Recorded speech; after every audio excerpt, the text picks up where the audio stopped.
ನನ್ನ ಮಕ್ಕಳು ಮೋಸ ಹೋಗುವಾಗ ದೇವರಿಗೆ ನಷ್ಟವಾಗುತ್ತೆ. 4 ಲಕ್ಷ ದೇವರು ನನಗೆ ಸಹಾಯ ಮಾಡಿದ್ರಪ್ಪ. ನೋಡಿ ಹೇಗೆ ಮೋಸ ಮಾಡ್ತಾರೆ. ಫಸ್ಟ್ ಈ ಪರಿಸಾಯರು ಯಾರು, ಈ ಸತ್ತುಕಾಯರು ಯಾರು? ನೀವ್ಯಾಕೆ ಅನ್ಯ ಭಾಷೆ ಮಾತಾಡ್ತೀರಾ? ನೀವ್ಯಾಕೆ ಉಪವಾಸ ಮಾಡ್ತೀರಾ? ಅಂತ ಜನರು ಇದ್ದಾರೆ, ಯಾವ ರೀತಿಯ ಸೇವಕರು ಇದ್ದಾರೆ. Be careful. ಮೋಸ ಹೋಗ್ತೀರಾ, ಸುಳ್ಳು ನಿಮ್ಮ ಮುಂದೆ ಅವರು ಹೇಳ್ತಾರೆ ಎಂಬುದಾಗಿ. ಓಕೆ, ಎರಡನೇದಾಗಿ, ಮೊದಲದಾಗಿ ಜನರ ಬಗ್ಗೆ ಎಚ್ಚರವಾಗಿರಬೇಕು. ಎರಡನೇದಾಗಿ ಯಾರ ಬಗ್ಗೆ ಎಚ್ಚರವಾಗಿರ್ಬೇಕಂದ್ರೆ ಸೇವಕರ ಬಗ್ಗೆ ಎಚ್ಚರವಾಗಿರಬೇಕು. ಮತ್ತಾಯನ ಬರೆದ ಸುವಾರ್ತೆ 7ನೇ ಅಧ್ಯಾಯ 15ನೇ ವಚನ, ಪ್ರವಾದಿಗಳ ವಿಷಯದಲ್ಲಿ ಎಚ್ಚರಿಕೆಯಾಗಿರಿ ಎಂಬುದಾಗಿ ಯೇಸು ಸ್ವಾಮಿ ಹೇಳ್ತಾನೆ. ಸುಳ್ಳು ಪ್ರವಾದಿಗಳ ವಿಷಯದಲ್ಲಿ ಎಚ್ಚರವಾಗಿರಿ, ಎಚ್ಚರವಾಗಿ ಗಮನಿಸಿ. ಅವರು ಕುರಿ ವೇಷ ಹಾಕಿಕೊಂಡು ನಿಮ್ಮ ಬಳಿಗೆ ಬರುತ್ತಾರೆ. ಹೇಗೆ ಬರ್ತಾರೆ ಅಂತ ನಮ್ಮ ಬಳಿಗೆ ಕೆಲವು ಸೇವಕರು ಕುರಿ ವೇಷ. ಎಂತ ವೇಷ? ಕುರಿ. ಒಳ್ಳೆ ಬಿಳಿ ಬಟ್ಟೆಗಳನ್ನು ಹಾಕ್ಕೊಂಡು ಸುಮಧುರವಾದ ಮಾತುಗಳನ್ನು ಹಾಡುತ್ತಾ ನಿಮ್ಮ ಮುಂದೆ ಬಂದು ನಿಮ್ಮನ್ನು ನಂಬಿಸಿ ನಿಮ್ಮ ಹತ್ರ ಪ್ರಾರ್ಥನೆ ಮಾಡಿ ನಿಮ್ಮಿಂದ ಕಾಣಿಕೆಯನ್ನು ತೆಗೆದುಕೊಂಡು ಆಮೇಲೆ ಹೋಗಿ ನಿಮ್ಮನ್ನು ಶಪಿಸಿ ನಿಮಗೆ ನಷ್ಟ ಮಾಡುವಂಥ ಸೇವಕರಿದ್ದಾರೆ. ಹಾಗಾದ್ರೆ ಫಸ್ಟ್ ಎಲ್ಲ ಸೇವಕರು ಕೆಟ್ಟವರ? ಇಲ್ಲ, ಕೆಲವೊಂದು ಸೇವಕರು ಇರ್ತಾರೆ. ಅವ್ರು ಎಂಥವ್ರು ಅಂದರೆ ಹೊರಗೆಲ್ಲ ಚೆನ್ನಾಗಿ ಕಾಣ್ತಾರೆ, ಒಳಗೆಲ್ಲ ಉಳುಕು ಆಗಿರ್ತಾರೆ. ಅದಕ್ಕೆ ಯೇಸು ಸ್ವಾಮಿ ಹೇಳ್ತಾನೆ, ಕೆಲವೊಂದು ಸೇವಕರ ವಿಷಯದಲ್ಲಿ ನೀವು ಎಚ್ಚರವಾಗಿರ್ರಿ. ನಾವು ಭಾಳ ಸಾರಿ ಯಾರೇ ಸೇವಕರು ಬನ್ರಿ ಪ್ರಾರ್ಥನೆ ಮಾಡ್ರಿ, ಬಂದು ಪ್ರಾರ್ಥನೆ ಮಾಡೋಗಿರ ಪ್ರಾರ್ಥನೆ ಮಾಡಿದ ಮೇಲೆ ಕಾಣಿಕೆ ಕೊಡ್ತೇವೆ. ಆದರೆ ಯೇಸು ಸ್ವಾಮಿ ಹೇಳ್ತಾರೆ, ಅದೇ ಮೇಲೆ ವಚನ ಸ್ವಲ್ಪ ಮೇಲೆ ಹೋದರೆ ಅವರ ಫಲಗಳಿಂದ ನೀವೇನು ಮಾಡ್ರಿ ತಿಳಿದುಕೊಳ್ಳಿರಿ. ಅಂದರೆ ಅವರ ಸಾಕ್ಷಿ ಜೀವನದಿಂದ ನೀವೇನು ಮಾಡಬೇಕು ತಿಳಿದುಕೊಳ್ಬೇಕು. ಅದೇ ಸ್ವಲ್ಪ ಮುಂದೆ ಹೋದ್ರಿ. ಆದರೆ ಒಳಗೆ ನೋಡಿದರೆ ಅವರು ಹಿಂಡುಕೊಂಡು ಹೋಗುವ ತೋಳೆಗಳಲ್ಲೇ ಹಿಡ್ಕೊಂಡು ಹೋಗೋ ತೋಳನಂತಿದ್ದಾರೆ. ಅವರ ಫಲಗಳಿಂದ ಅವರನ್ನು ತಿಳ್ಕೊಳ್ಳುವಿರಿ. ಹೇಗೆ ತಿಳ್ಕೊಬೇಕಂತ ದೇವರ ಸೇವಕರನ್ನ ಗಮನಿಸಿ.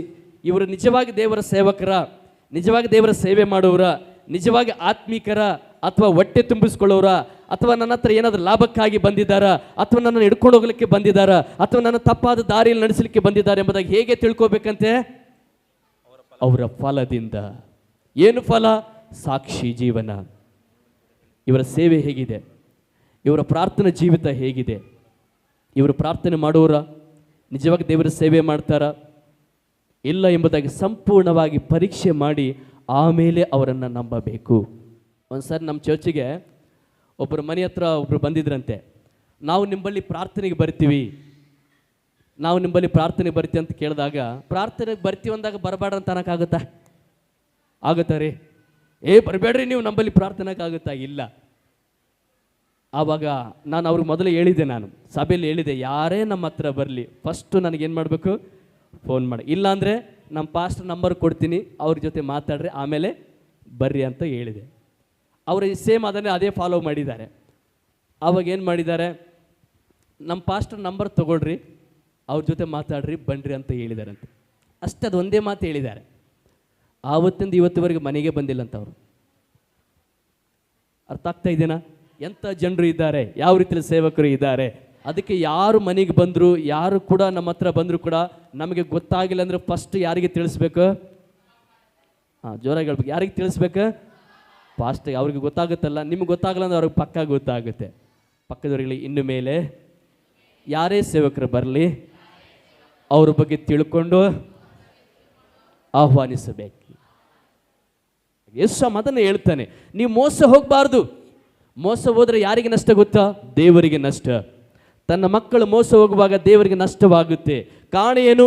ತನ್ನ ಜ್ಞಾನವನ್ನು ಒತ್ತುಕೊಂಡು ಹೋಗುವವರು, ತನ್ನ ಪ್ರಸನ್ನತೆಯನ್ನು ಒತ್ತುಕೊಂಡು ಹೋಗುವವರು, ತನ್ನ ಆತ್ಮನನ್ನು ಒಳಗಡೆ ಒತ್ತುಕೊಂಡು ಹೋಗುವಂಥವ್ರು ಮೋಸ ಹೋದರೆ ದೇವರು ನಿಮ್ಮನ್ನು ನೋಡಿ ಸಂತೋಷ ಪಡುವುದಿಲ್ಲ. ಅದಕ್ಕೆ ಸ್ವಾಮಿ ಹೇಳ್ತಾನೆ, ಎಚ್ಚರಿಕೆ ಆಗಿರಿ ಎಂಬುದಾಗಿ. ಮೊದಲನೇದಾಗಿ ಎಲ್ಲ ಜನರ ವಿಷಯದಲ್ಲಿ ಎಚ್ಚರಿಕೆಯಾಗಿರಬೇಕು. ಯಾರು ಹೇಗಿದ್ದಾರೆ, ಏನಿಲ್ಲ, ಸುಳ್ಳು ನನ್ನ ಮುಂದೆ ಹೇಳ್ತಾ ಇದ್ದಾರೆ, ಮೋಸ ಮಾಡಲಿಕ್ಕೆ ಬಂದಿದ್ದಾರೆ, ಎಲ್ಲ ವಿಷಯ ತಿಳ್ಕೊಂಡು ನಾವು ಮುಂದೆ ಹೋಗಬೇಕು. ಯಾಕಂದರೆ ಈಗೆಲ್ಲ ಸ್ಕ್ಯಾಮ್ ಬಂದಿದೆ. ಈಗೆಲ್ಲ ಪಟ್ಕಂತ ಮೆಸೇಜ್ ಬರುತ್ತೆ ನಿಮ್ಮ ಮೊಬೈಲ್ಗೆ.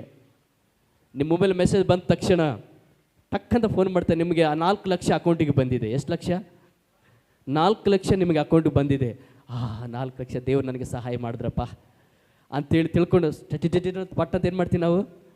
ಫೋನ್ ಮಾಡ್ತೀವಿ. ಅವಾಗ ಅವ್ರು ಎತ್ತಾರೆ, ಸಿಕ್ತು ಬಕರ ಅಂತೇಳಿ ಏನು ಮಾಡ್ತಾರೆ ಅವ್ರಿಗೆ ಗೊತ್ತಾ?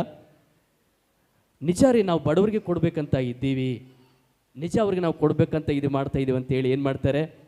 ಆವಾಗ ನಿಮ್ಮ ಜೊತೆ ಪ್ರೀತಿಯಿಂದ ಮಾತಾಡಿ ಅವ್ರ ಹತ್ರ ಎಲ್ಲ ದುಡ್ಡನ್ನು ನಿಮಗೆ ತೋರಿಸ್ತಾರೆ. ನಿಮಗೆ ತೋರಿಸಿ, ನೋಡಿ ನಾನು ಹೇಳ್ದಂಗೆ ನೀನು ಮಾಡಿದ್ರೆ ನಾನು ಒಂದು ಅಕೌಂಟ್ ನಂಬರ್ ನಿಮಗೆ ನಾನು ಕಳಿಸ್ತೇನೆ, ಆ ನಂಬರಿಗೆ ನೀವು 3,000 ರೂಪಾಯಿ ಹಾಕಿದರೆ ರಿಟರ್ನ್ ನಿಮಗೆ ಎಷ್ಟು ಕಳಿಸ್ತೇನೆ? 4 ಲಕ್ಷ. ನೋಡಿ ಹೇಗೆ ಮೋಸ ಮಾಡ್ತಾರೆ. ಒಂದು ವೇಳೆ ಆ ದುಡ್ಡು ನೀವು ಹಾಕಿದರೆ ತಿರುಗಿ 3,000 ಆ ಕಡೆ ಹೋಗುತ್ತೆ, 1 ರೂಪಾಯಿ ನಿಮಗೆ ಬರಲ್ಲ. ಅದಕ್ಕೆ ವಿವೇಚನೆ ಬೇಕು, ದೇವರ ಆತ್ಮನ ವಿವೇಚನೆ ಬೇಕು. ಯಾವಾಗ ದೇವರ ಹತ್ರ ಹೋಗಿ ನೀವು ಕೇಳ್ತಿರೋ ದೇವರು ನಿಮಗೆ ಜ್ಞಾನ ಕೊಡ್ತಾರೆ. ಸೊ ಜನರು ಹೇಗೆ ಮೋಸ ಮಾಡೋರು ನಿಮ್ಮ ಬಳಿಗೆ ಬರ್ತಾರೆ ಎಂಬುದಾಗಿ. ಎರಡನೇದಾಗಿ ದೇವರ ಸೇವಕರ ವಿಷಯದಲ್ಲಿ ಎಚ್ಚರಿಕೆಯಾಗಿರಬೇಕು. ಎಲ್ಲ ಸೇವಕರನ್ನು ನಂಬಬಾರದು, ಎಲ್ಲ ಸೇವಕರು ಆತ್ಮಿಕರಂತ ನೋಡಬಾರ್ದು, ಅವರ ಫಲ ನೋಡಿ ತಿಳ್ಕೋಬೇಕಾಗಿದೆ. ಅವರ ವಿಷಯದಲ್ಲಿ ನಾವು ಎಚ್ಚರಿಕೆಯಾಗಿರಬೇಕು. ಮೂರನೇದಾಗಿ ನಾವು ನೋಡುತ್ತೇವೆ, ನಿಮ್ಮನ್ನು ಪಾಪದಲ್ಲಿ ಶಿಕ್ಷಿಸುವಂಥ ಪರಿಸಾಯರು, ಸದ್ದುಕಾಯರು, ಶಾಸ್ತ್ರಿಗಳು, ಇವರ ವಿಷಯದಲ್ಲಿ ಎಚ್ಚರಿಕೆಯಾಗಿರ್ಬೇಕು. ಹಲ್ಲೆಲೂಯ. ನಿಮ್ಮನ್ನು ಪಾಪದಲ್ಲಿ ಸಿಕ್ಕಿಸುವರು, ನಿಮ್ಮನ್ನು ತಪ್ಪಾದ ದಾರಿಯಲ್ಲಿ ನಡೆಸುವಂಥ ಪರಿಸಾರ ಹಾಗೆ, ಸದ್ದುಕಾರ್ಯ ಹಾಗೆ, ಶಾಸ್ತ್ರಿಗಳ ಹಾಗೆ ಹೃದಯವುಳ್ಳಂಥ ಜನರಿಂದ ನೀವು ಏನು ಮಾಡಬೇಕು? ಎಚ್ಚರಿಕೆಯಾಗಿರ್ಬೇಕು. ಅದನ್ನು ಯೇಸು ಸ್ವಾಮಿ ಹೇಳ್ತಾನೆ ನೋಡಿ, ಮತ್ತಾಯನ ಬರೆದ ಸುವಾರ್ತೆ 16ನೇ ವಚನ, ಮಾರ್ಕ 12:38. ಇಲ್ಲಿ ಯೇಸು ಸ್ವಾಮಿ ಹೇಳ್ತಾನೆ ಪರಿಸಾಯರ ವಿಷಯದಲ್ಲಿ, ಸದ್ದುಕಾಯರ ವಿಷಯದಲ್ಲಿ ಬಿ ಕೇರ್ಫುಲ್. ಪರಿಸಾಯರ ವಿಷಯದಲ್ಲಿ, ಸದ್ದುಕಾಯರ ವಿಷಯದಲ್ಲಿ ನೀವು ಏನಾಗಬೇಕು? ಹುಳಿ ಹಿಟ್ಟಿನ ವಿಷಯದಲ್ಲಿ ನೀವು ಎಚ್ಚರಿಕೆ ಆಗಿರ್ರಿ. ಹಲ್ಲೆಲೂಯ. ಜೋರಾಗಿ ಹೇಳೋಣ, ಹಲ್ಲೆಲೂಯ. ಫಸ್ಟ್ ಈ ಪರಿಸಾಯರು ಯಾರು, ಈ ಸದ್ದುಕಾಯರು ಯಾರು, ಈ ಶಾಸ್ತ್ರಿಗಳು ಯಾರಂದರೆ, ಈ ಪರಿಸಾರಿ ಏನು ಮಾಡೋರು ಅಂದರೆ ಯಾವಾಗಲೂ ಟೆಸ್ಟ್ ಮಾಡುವಂಥವ್ರು, ಪರೀಕ್ಷೆ ಮಾಡುವಂಥ ಜನ. ನಿಮ್ಮ ಹತ್ರ ಬಂದು ಏನು ಮಾಡ್ತಾರೆ? ಪರೀಕ್ಷೆ ಮಾಡ್ತಾರೆ. ಬೇರೆ ಹೊರಗಿನವರಲ್ಲ. ಯಾರು ಗೊತ್ತಾ? ಚಲೋ ನಾನು ಆತ್ಮಿಕವಾಗಿ ಬೆಳೆದಿದ್ದೇನೆ, ಚಲೋ ಇದ್ದೇನೆ, ಸರಿ ಇದ್ದೇನೆ ಅನ್ನುವಂಥವ್ರೆ ನಿಮ್ಮ ಬಳಿಗೆ ಪರಿಸಾಯರ ಹೃದಯ ಹೊತ್ಕೊಂಡು ಬರ್ತಾರೆ. ಯಾಕೆ ಬರ್ತಾರೆ ಗೊತ್ತಾ? ನಿಮ್ಮನ್ನು ತಪ್ಪಾದ ದಾರಿಯಲ್ಲಿ ನಡೆಸಲಿಕ್ಕೆ. ನಿಮಗೆ ಗೊತ್ತಾ ಎಲ್ಲಿ ಹಲ್ಲೆಲೂಯಾ ಹೇಳ್ಬೇಕಂತ ನಿಮಗೆ ಬರೆಯಲ್ಪಟ್ಟಿದೆ? ನಿಮಗೆ ಗೊತ್ತಾ ಎಲ್ಲಿ ಆಮೇನಂತ ಬರೆಯಲ್ಪಟ್ಟಿದೆ? ಕೆಲವೊಂದು ಏನು ಮಾಡ್ತಾರೆ, ನಿಮ್ಮನ್ನು ಹತ್ತಿರ ಬಂದು ನಿಮ್ಮನ್ನೇ ಪರೀಕ್ಷೆ ಮಾಡಿ ತಿರುಗು ಸಭೆಯನ್ನು, ದೇವರನ್ನು ಬಿಟ್ಟು ದೂರ ಹೋಗುವಂತೆ ಮಾಡುವ ಜನರು ಇದ್ದಾರೆ. ಪರಿಸಾಯರು ಯೇಸು ಸ್ವಾಮಿ ಹತ್ರ ಬಂದು ಹೇಳ್ತಾರೆ, ಸ್ವಾಮಿ ಒಂದು ಸೂಚಕ ಕಾರ್ಯ ಮಾಡು ನೋಡೋಣ, ನೀನು ದೇವರಾಗಿದ್ದರೆ ಮಾಡಿ ನೋಡೋಣ. ಸ್ವಾಮಿ ಹೇಳಿದ್ರು ತನ್ನ ಶಿಷ್ಯರಿಗೆ ಹೇಳ್ತಾ, ಅವ್ರ ವಿಷಯದಲ್ಲಿ ಭಾಳ ಜಾಗರೂಕ ಆಗಿರ್ರಿ. ನೋಡು, ಅವರು ತಪ್ಪಾದ ದಾರಿಯಲ್ಲಿ ನಿಮ್ಮನ್ನು ನಡೆಸ್ತಾ ಇದ್ದಾರೆ, ನಿಮ್ಮನ್ನು ದಾರಿ ತಪ್ಪಿಸಿ ಪಾಪದಲ್ಲಿ ನಿಮಗೆ ಸಿಕ್ಕಾಕಿ ಬೀಳ್ತಾ ಇದ್ದಾರೆ. ಅವರ ವಿಷಯದಲ್ಲಿ ನೀವು ಎಚ್ಚರಿಕೆಯಾಗಿರ್ರಿ. ಬಂದಿದ್ದಾರೆ ಅಂಥ ಜನ ನಿಮ್ಮ ಹತ್ರ, ಬೈಬಲಲ್ಲಿ ಇದೆ ಅಲ್ಲಲ್ಲ, ಹಂಗೆ ಹೇಳಿದಾರಲ್ಲ ಸ್ವಾಮಿ, ಅದನ್ನು ಮಾಡಂತ ಹೇಳಿದಾರಲ್ಲ, ನೀವು ಯಾಕೆ ಇದೆ ಮಾಡ್ತೀರಾ? ನೀವು ಯಾಕೆ ಅನ್ಯ ಭಾಷೆ ಮಾತಾಡ್ತೀರಾ? ನೀವು ಯಾಕೆ ಉಪವಾಸ ಮಾಡ್ತೀರಾ? ನೋಡಿ, ಕೆಲವು ಜನ ನಿಮ್ಮನ್ನು ಪ್ರಶ್ನೆ ಹಾಕಿ ತಪ್ಪಾದ ದಾರಿಯಲ್ಲಿ ನಡೆಸುತ್ತಾರೆ. ಎಷ್ಟು ಜನಗಿಂತ ಅನುಭವ ಆಗಿದೆ ಅಲ್ವಾ?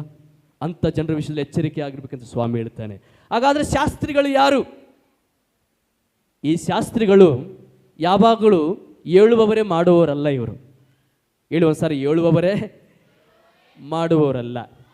ಯೇಸು ಸ್ವಾಮಿ ಶಾಸ್ತ್ರಿಗಳ ವಿಷಯದಲ್ಲಿ ಹೇಳ್ತಾನೆ, ಅವರಿಗೆ ನಮಸ್ಕಾರ ಬೇಕು, ಒಳ್ಳೆ ಬಟ್ಟೆಗಳು ಬೇಕು, ಅವರಿಗೆ ಗೌರವ ಬೇಕು. ಅಂಥ ಜನರು ಕೂಡ ಇವತ್ತು ವಿಶ್ವಾಸಿಗಳಲ್ಲಿ ಅನೇಕ ಜನರಲ್ಲಿ ಇದ್ದಾರೆ. ಅಂಥವರಿಂದ ಭಾಳ ಹುಷಾರಾಗಿರಬೇಕು. ಆಮೇನ್. ಜೋರಾಗೋಣ, ಆಮೇನ್. ಇಂಥ ಸ್ವಭಾವವುಳ್ಳವರು ನಿಮ್ಮ ಬಳಿಗೆ ಬರ್ತಾರೆ, ಆಸೆ ಪಟ್ಟು ಬರ್ತಾರೆ.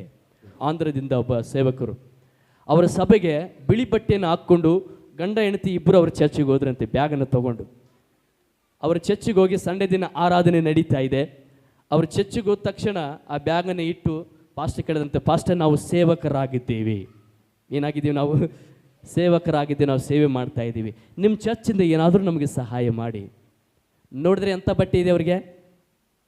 ಎಂಥ ಬಟ್ಟೆ ಹಾಕ್ಕೊಂಡಿದ್ದಾರೆ? ಬಿಳಿ ಬಟ್ಟೆ, ಬಿಳಿ ಡ್ರೆಸ್ಸು, ಬಿಳಿ ಸಾರಿಯನ್ನು ಹಾಕ್ಕೊಂಡಿದ್ದಾರೆ. ಎಲ್ಲರೂ ನೋಡ್ತಾ, ಬಾಬಾ ಇವರೆಲ್ಲ ಪೆಂತಕೋಸ್ಟ್ ಚರ್ಚಿನವರಪ್ಪ. ಇದು ನಡೆದಂಥ ವಿಷಯ ಆಂಧ್ರದಲ್ಲಿ. ಅವರು ನೋಡಿ ಏನು ಮಾಡಿದ್ರು, ವಿಶ್ವಾಸ ಮಾಡಲಿಕ್ಕೆ ಪ್ರಾರಂಭ ಮಾಡಿದ್ರು. ಆವಾಗ ಪಾಸ್ಟ್ರು ಚರ್ಚೆಲ್ಲ ಮುಗಿದ ಮೇಲೆ ನೀವಿರ್ರಿ ನಿಮ್ಮ ಜೊತೆ ಮಾತಾಡ್ತೀನಂತ. ಆವಾಗ ಚರ್ಚೆಲ್ಲ ಮುಗೀತು. ಚರ್ಚ್ ಮುಗಿದ ಮೇಲೆ ಆ ಸೇವಕರು ಬಂದು ಮಾತಾಡ್ತಾ ಇದ್ದಾರೆ, ನೀವು ಯಾವ ಚರ್ಚಿನವರು? ನಾವು ಇಂಥ ಚರ್ಚಿಗೆ ನಾವು ಹೋಗ್ತೇವೆ, ಇಂಥ ಚರ್ಚಿನಿಂದ ನಾವು ಸೇವೆ ಮಾಡ್ತಾ ಇದ್ದೀವಿ. ಹೌದಾ?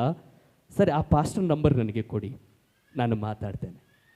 ನಿಜವಾಗಿ ಅವ್ರ ಕಡೆಯಿಂದ ನೀವು ಸೇವೆ ಮಾಡ್ತಿದ್ದೀರಾ ಇಲ್ವಾ? ಆ ಪಾಸ್ಟರ್ ಜೊತೆ ಮಾತಾಡಿ, ನಿಮಗೆ ನಾನೇನು ಮಾಡ್ತೇನೆ? ಸಹಾಯ ಮಾಡ್ತೇನೆ. ಯಾವಾಗ ಈ ನಂಬರ್ ಕೇಳಿದ್ರೋ, ಇದು ಮೊನ್ನೆ ಕಳೆದ 3 ತಿಂಗಳಿಂದ ನಡೆದಂಥ ವಿಷಯ.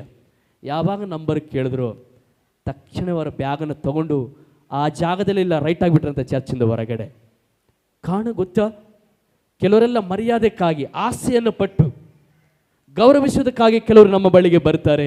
ಅಂಥವರ ವಿಷಯದಲ್ಲಿ ತುಂಬ ಜಾಗರೂಕತೆಯಾಗಿರಬೇಕು. ಪರಿಸಾಯರಂಥ ಜನರು ಬರ್ತಾರೆ, ನಿಮ್ಮಿಂದ ಮರ್ಯಾದೆ ಕೇಳಿಸ್ಕೊಳ್ಳೋದಕ್ಕಾಗಿ, ನಿಮ್ಮಿಂದ ಕಾಣಿಕೆಗಳನ್ನು ತೆಗೆದುಕೊಳ್ಳುವುದಕ್ಕಾಗಿ, ನಿಮ್ಮಿಂದ ಸ್ವಲಾಭವನ್ನು ತೆಗೆದುಕೊಳ್ಳೋದಕ್ಕಾಗಿ, ಕೊನೆಯದಾಗಿ ಕುರಿ ವೇಷ ಹಾಕ್ಕೊಂಡು ನಿಮ್ಮನ್ನೇ ಆ ಚರ್ಚಿಂದ ಕದ್ದುಕೊಂಡು ಹೋಗುವಂಥ ಜನರು ಬರ್ತಾರೆ.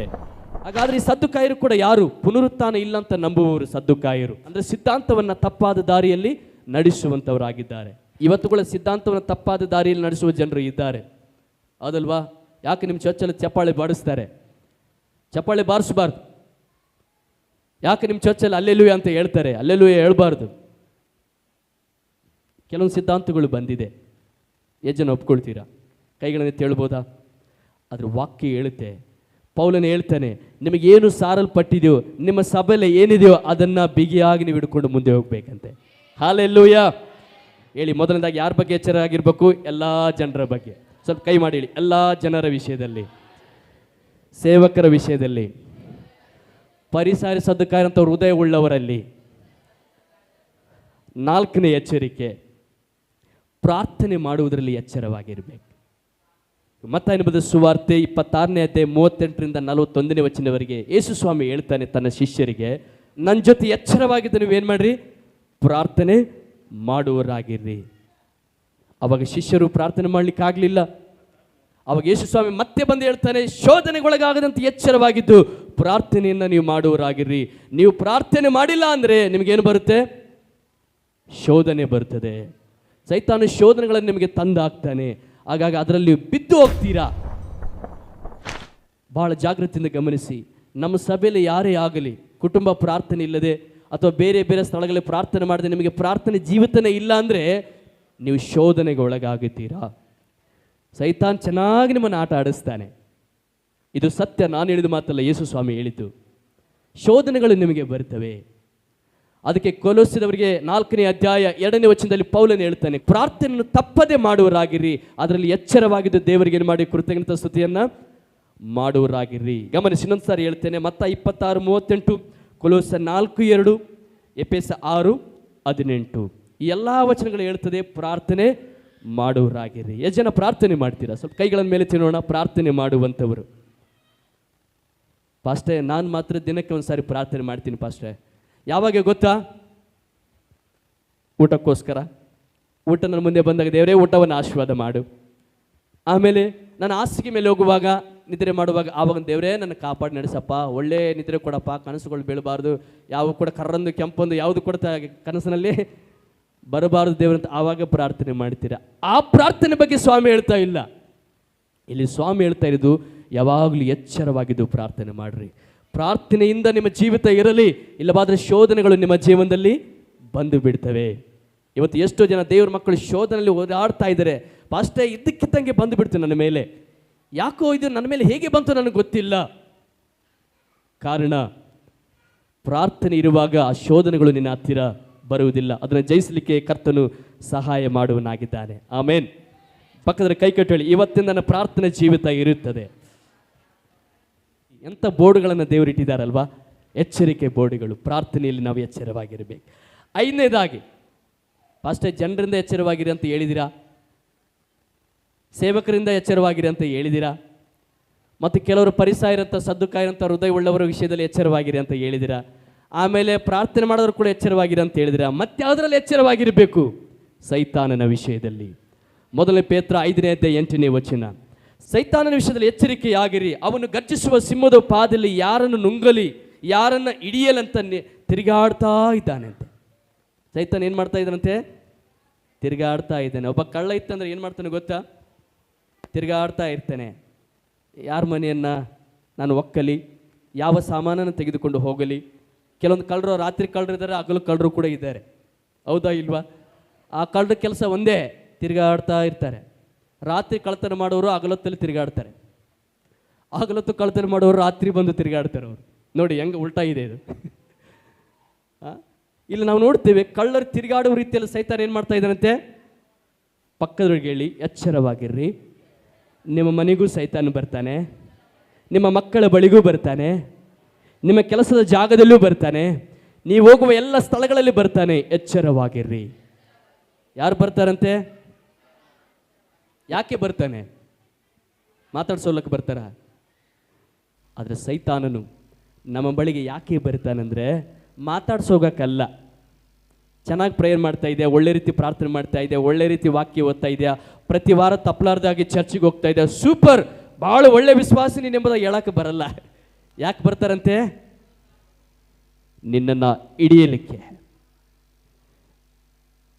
ತೇರ ಕಮ್ಜೋರ್ ದೇಕರ್, ನಿನ್ನ ಬಲಹೀನತೆಯನ್ನು ನೋಡಿ ಆತ ನಿನ್ನ ಹಿಡಿತಾನೆ. ಪ್ರಾರ್ಥನೆಯಲ್ಲಿ ಕಮ್ಜೋರ್ ಇದ್ದರೆ ಅದರಲ್ಲಿ ಹಿಡಿತಾನೆ, ಪಾಪದ ಶೋಧನೆಯಲ್ಲಿ ಇದ್ದರೆ ಅದರಲ್ಲಿ ನಿನ್ನನ್ನು ಹಿಡಿತಾನೆ, ಪ್ರೀತಿ ಲೋಕದ ಪ್ರೀತಿಯಲ್ಲಿದ್ದರೆ ಅದರಲ್ಲಿ ನಿನ್ನನ್ನು ಹಿಡಿತಾನೆ, ಲೋಕದ ಯಾವ ಆಸೆಗಳಿರ್ತೀಯ ಅದರಲ್ಲಿ ನಿನ್ನನ್ನು ಹಿಡಿತಾನೆ, ದೇವರ ಮೇಲೆ ಗುಣಗುಟ್ಟುಕಿದ್ರೆ ಅದರಲ್ಲಿ ನಿನ್ನನ್ನು ಹಿಡಿತಾನೆ. ನೋಡಿ ಸೈತಾನ ಹೇಗೆ ಹಿಡಿತಾ ಇದ್ದಾನೆ ನೋಡ್ರಿ, ಎಲ್ಲ ತಿರುಗಾಡ್ತಾ ಇದ್ದಾನೆ ಹಿಡೀಲಿಕ್ಕೆ. ಎಚ್ಚರವಾಗಿರಬೇಕು.